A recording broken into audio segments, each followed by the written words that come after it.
Okay పిల్లలు, నేను రాష్ట్రాలు అడుగుతాను, మీరు రాజధాని చెప్పాలా. ఓకేనా? రెడీ, స్టార్ట్ చేద్దామా? చెప్పండి.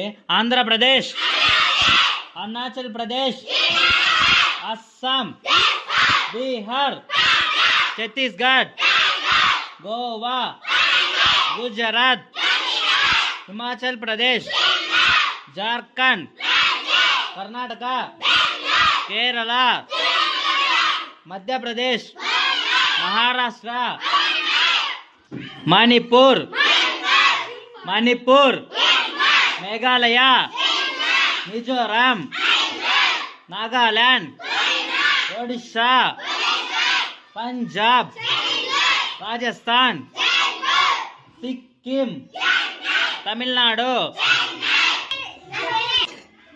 తెలంగాణ, త్రిపుర, ఉత్తరప్రదేశ్,